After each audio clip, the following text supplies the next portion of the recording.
Hey! A fun fact about me, I like to talk a lot to myself on a daily basis, and I always do that by talking in English, which is fucking weird, I get it, but I started to do that when I was 15, basically when I was experiencing severe bullying in school. It was always an easier way for me to find the right words for the experiences that I have been going through at that time. So it is something that I've been doing daily ever since. I don't know, I just want to share my thoughts on a few things. If you're not comfortable with a lot of sensitivity or vulnerability, then this video might not be for you. So feel free to click off right now because I assume that this video will trigger the shit out of you. But if you're interested in gaining a little bit more insight into my healing journey, then feel free to stay. I'm super grateful for you to be here and watch my video. So the other night I was thinking about my whole life and how I envision my future and what I want for myself, at least in the current moment. Turns out I just want to be fucking happy. I want to be healthy. And most importantly, I want to be secure in the way I am, which means I do not want to hide myself behind a pretty facade. Because let's be honest, just the act of pretending to be someone else gets me to the point where I am already abandoning myself. And I don't want to do that because that's making me feel like a piece of shit. But there might be a subconscious part of me that doesn't actually want to be secure, confident, and happy, because I ask myself, okay, what could be the resistance between me and anything that I want? Maybe it could be a part of me that hasn't healed yet. Because if I look deep inside of my soul, that part that hasn't healed, if that part could ever speak, it would probably say no. No, bitch, you're not ready. But why? Why? Because you're not ready to change. You are rather holding on to things that seem to be familiar. You're scared of the unknown. And your ego doesn't like that. Your ego wants to stay in control because control is giving you that feeling of safety and power. And obviously you don't want to feel unsafe and powerless. So the thing that I want is something that I never really had. I never felt completely secure in expressing myself because I'm so damn scared that anyone would say, hello, you're not okay the way you are, which happened quite a few times in my life. So I acted. I created a persona that is not reflecting the accurate inside. And you know what? That is the definition of motherfucking insanity. And so here lies the actual problem. If you've never had the thing that you say that you want, you don't know who you are when you have the thing that you say that you want. And do you know what the ego likes? Just the fucking known. Even if that means that you're going to suffer and be in pain. If that is the only thing that you're used to, the ego will try to stick to it no matter what. Getting what we want requires sort of like a dissolution of at least one part of our self-image. And metaphorically, this could be sort of like a death to the ego or to ourselves. And I guess this is why it is so terrifying and so scary to change for the better. And because I'm afraid to change, I will most likely sabotage myself. Why do I sabotage myself?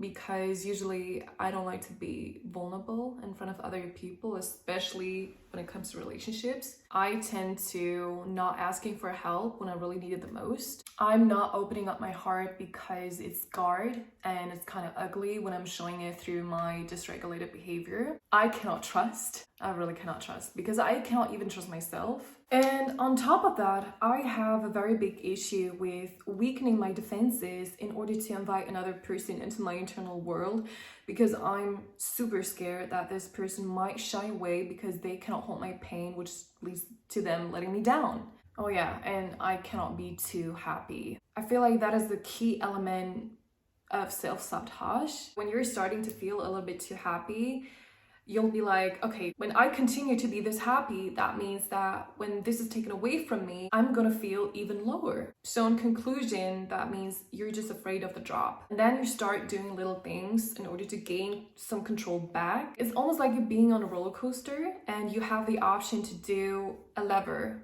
that stops the roller coaster immediately whenever you want. So then let's say you're completely blindfolded, because in life, uncertainty is something that is unfortunately, inevitable. And again, on the roller coaster, you don't even know when the drop is gonna happen. And you're literally starting to stop yourself from going up. Like you haven't even got to the peak yet, but you're getting in your way of experiencing the peak, like the highest point, because you're so terrified of the drop. That is self-sabotage. And I'm doing all of this in reaction to something that has happened to me several years ago. And it was so overwhelmingly painful that I've resolved to never feel that pain again. But guess what? I am protecting myself into isolation and loneliness. This defense is running my life. And it is so crazy because whenever I reach out for love, for growth and expansion, that part of me that hasn't healed, like my ego, wakes up because it thinks that I'm in danger, because these things are something extraordinary. Setting boundaries feels so selfish to me. Opening up to someone and show my true self feels so alien. Being loved the way I actually want to be loved feels kind of disgusting to me, which doesn't even make sense. And then I will procrastinate, then I will isolate myself, I will avoid, I will be trapped in perfectionism, but it really is just fear. The fear of being hurt again. Trauma comes back as a reaction, not just as a memory. And we're talking about trauma that rise to the level of re-experiencing, hypervigilance, increased arousal, changes in mood states, changes in sleep, changes in behavior. For me, it's been so tricky because people used to come up to me and say things like, oh, you're so kind, you're so empathetic, you're super conscious because you're constantly thinking about other people, you're not selfish, right? For a very long time, this was only feeding my ego, because then I would thought to myself, oh wow, I must be a great person. I'm a solid human being, you know? Surprise, I'm not that shitty. I was so sick in the head, bro. I was the type of person that would be surprised when my own friends like me. Dude, what the fuck? And it is so exhausting, and I don't want to be like that. Don't get me wrong, of course, I definitely want to be nice and polite to other people. I want to be empathetic. I want to be conscious when it comes to friendships and relationships in general, okay? But I want to regain those traits out of a different source rather than my fear of being abandoned. I absolutely want to be fueled by love and compassion, because for me, that is the only way I like to show up in this world, with a pure heart, with good intentions only. If you're happy, I'm happy too. But I want to stay connected to myself in the presence of another person. Like, I don't want to play the secondary character in my own life. And admitting that I have these so-called strengths only because they're paired with something negative like my fear of abandonment was a very self-critical act, and it made me feel horrible afterwards. I was ashamed of myself, and I was really questioning the woman that I became. But at the same time, I also felt a huge relief. I was actually holding two experiences at once, and I felt this relief because it is no unconscious behavioral pattern anymore. It just became super clear to me what is going on subconsciously in my mind and also within my body. And I would say that I know myself a lot better by now, but yeah, like I said, at first, I felt super uncomfortable. But that is a really important part of the healing process, because healing is all about that. Healing, at least for me, is about forcing yourself to step outside of your comfort zone. Of course, when you're exposed to things that are not familiar to you, that doesn't feel nice, but it doesn't necessarily mean that it's something bad, because sometimes your comfort zone is really not a good benchmark. So yeah, I guess my healing journey is about getting to know the unknown. And I believe the first step to heal is admitting that there is a problem. It takes a lot of fucking vulnerability. I try to change my trauma of the past in order to control the future. This is not something that you want to do. I wanted to change the narrative so badly, and what happened was my trauma of the past dominated my present. We're not going to feel any better if you're not really living in the present, which makes sense. There are a lot of short-term solutions, and for me, that would be a bunch of distraction. For example, getting wasted, going to the club, over-sexualizing myself in order to get validation from other males, like strange men, just so that I can feel happy for like 3 seconds. But I promise you, I can guarantee you, this shit won't last. It will not heal the roots of your pain. So the task is actually very simple. Go and look directly at that thing. Explore it. And sure, that could be done with a professional, and sometimes that is what makes sense, okay? But not always. You can also talk to a good friend. You can write it down. You can make music. You can paint. You can do meditation, breath work, inner child work. You want to do something that gets you a little bit closer to the answer to that question. What is going on inside of me? Like, why is my mind so stuck to this? Let's explore that. It is so pathetic to me that we are so afraid so often of looking at the trauma that has changed us, that we will look anywhere but at that. And I know people want to be invulnerable, but at what cost? I lost my significant other because of that. I felt super lonely, super depressed, to the point where I actually didn't want to exist no more. I was suicidal, and it's really sad because it doesn't have to be that way. Not a second. You have the choice to start your life over at any point. Hi. So it's been a while since I recorded the previous video, and the reason why is, I don't know, I feel like I just needed to process a lot of the things that I've said. I filmed the last video in April, and now we are already in the month of June. What the fuck?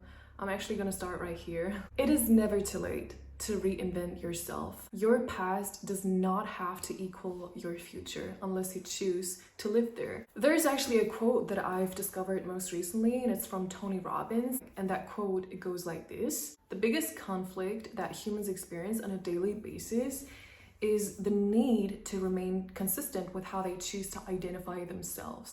And I feel like that need is the reason why many people, including myself, feel, at least once in a lifetime, super stuck. It's all so ridiculous. I mean, just because I've done something for an X amount of time doesn't mean that I have to continue to do it that way. So I really wanted to make a change. When it comes to life experiences, I don't like to rely on God or the universe or anything that is higher above myself anymore. I now only really believe in consequences and self-exploration. And the reason why is I'm not a big fan of doing some dumb shit to myself, or even worse, to other people, due to my subconsciousness, and then call it fate afterwards to justify my shitty behavior. Listen how stupid that sounds. I fucked up, and now that I'm faced with extremely bad consequences, I'll be like, well, maybe that's part of God's plan.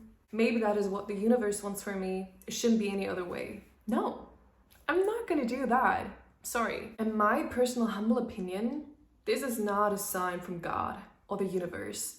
This is a sign to wake up, because that's just the easiest way to make me feel better about myself, because I'm not forced to take any ownership of the things that I'm doing, because that approach leaves out the responsibility I have for my own life, for my own fucking actions, and for the choices that I make. And of course, I know bad things happen in life, and sometimes they may not even be my fault. Unwanted or unchosen suffering is always gonna be an aspect of our reality. But a very hard pill to swallow is I still gotta take responsibility on how I deal with those difficult events afterwards, because nobody's gonna come and take away my pain. Straight fact. One of the greatest freedoms is how we react to things. And I don't want to be like a whole fucking mess. I refuse to be a victim to my subconsciousness. And it's not an easy task, but I know when it comes to my trauma, I have to face it and move right through it and feel it in order to get over it. Now, the good thing is I don't have to do it completely alone by myself. Don't make the mistake that I originally did. Don't isolate yourself from the people that love you. Open up to them and let them know how you truly feel. Let them know that you're struggling right now. Asking for help is one of the bravest things you could do. And it's not about giving up. It's really about refusing to give up when you're asking for help. So don't make yourself lonely as I did.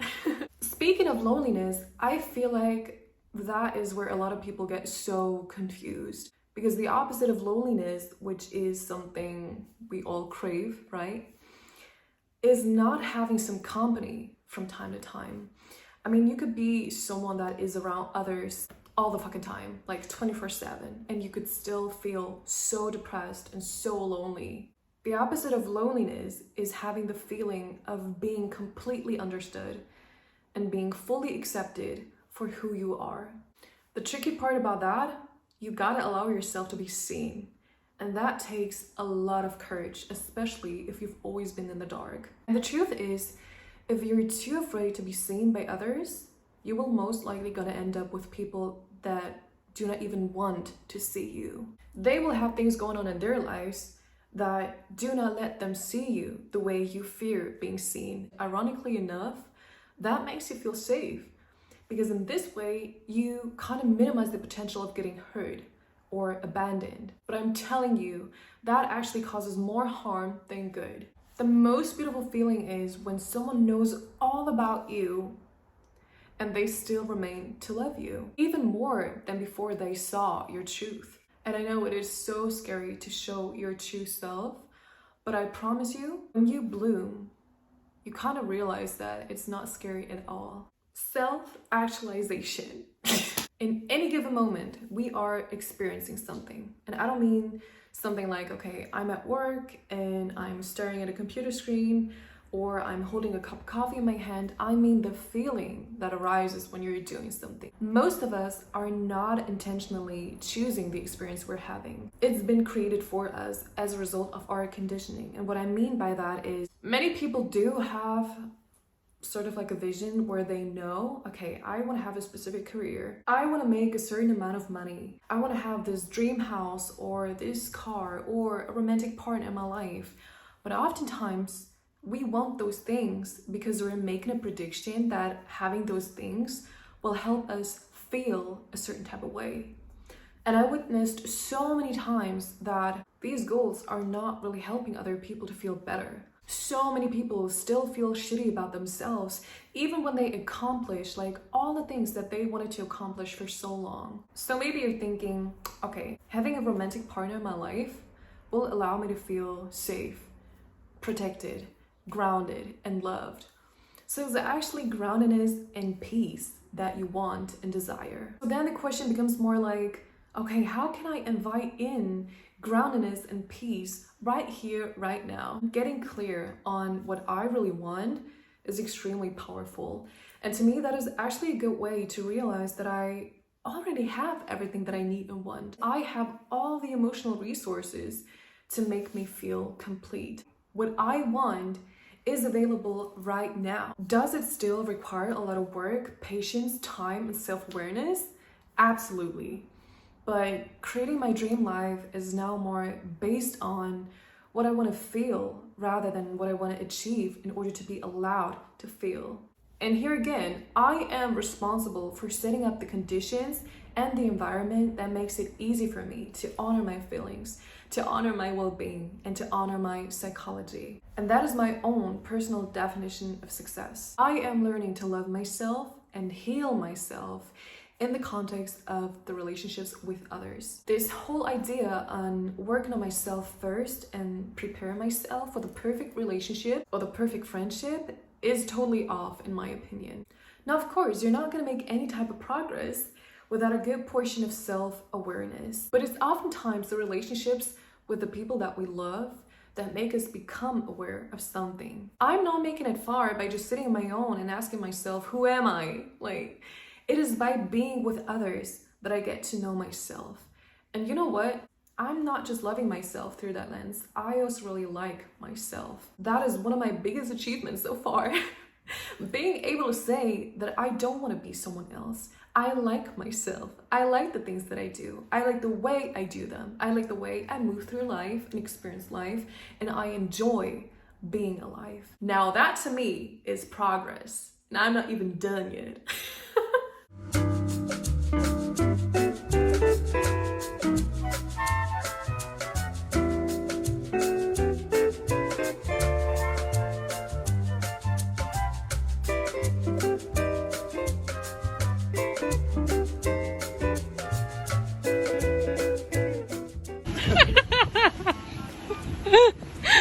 Lauf, Mann.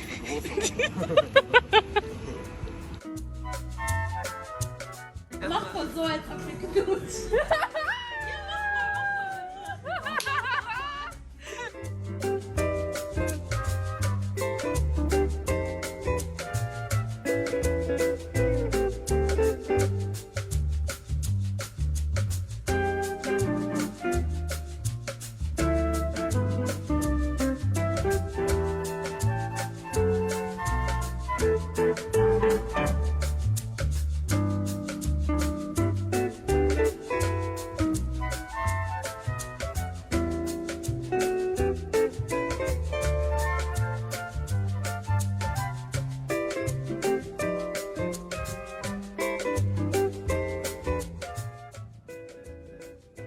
Komm schon!